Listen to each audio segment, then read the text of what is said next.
Усман Гюкалп живет в Кыргызстане много лет. За это время, вспоминает ректор университета, в его родной Турции учебные заведения в чем только не обвиняли. Писали, что здесь готовят агентов американской разведки, занимаются распространением наркотиков и даже продажей оружия.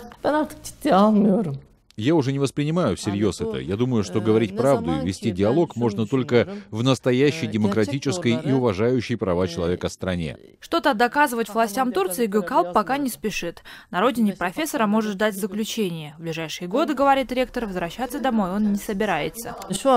То, что происходит сейчас, результат политических изменений в стране. 5 лет назад те же люди, те же газеты писали, что мы герои.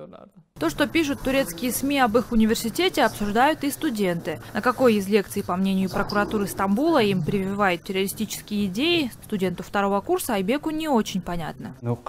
Когда я услышал это в первый раз, мне стало смешно. Мне кажется, они это просто придумали. Я учусь здесь второй год, я бы заметил, если бы у нас что-то было такое. Конечно, я бы ушел отсюда. Эксперты по религии утверждают, исламского компонента в учебной программе вуза нет. Поэтому и речи о распространении террористических идей идти не может. Даже возможная связь университета с опальным турецким проповедником, по мнению экс-главы Госкомиссии по делам религии, не представляет опасности. Идеи очень популярные, и в его идеях ничего такого нет.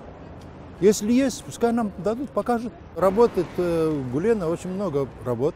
Я читал ряд книг, у него каких-то экстремистов. Наоборот, кто первым заявил, что мусульманин не может быть террористом, террорист не может быть мусульманином? Это Гулен заявил. Других заявлений власти Турции пока еще не делали. МИД Кыргызстана отправил официальный запрос турецким коллегам. Процедура может затянуться на несколько дней. Они, видите, очень это хитро через прокуратуру местную Стамбула. Если что, Анкара может сказать, нет, они не правы.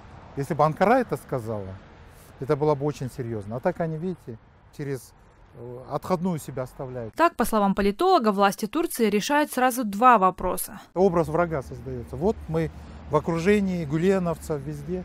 И это позволит провести референдум. Нормально, как надо. Раз. Во-вторых, создается напряжение в Кыргызстане.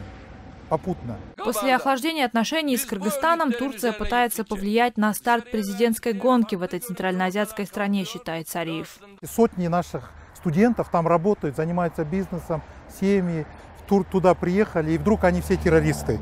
И кто будет виноват? Напряженка где будет? У нас будет в Кыргызстане. В самом университете тем временем учеба по расписанию. Забирать документы из вуза ни один студент пока не собирается. Джибек Бегалиев, Азат Антымаков. В настоящее время. Бишкек, Кыргызстан.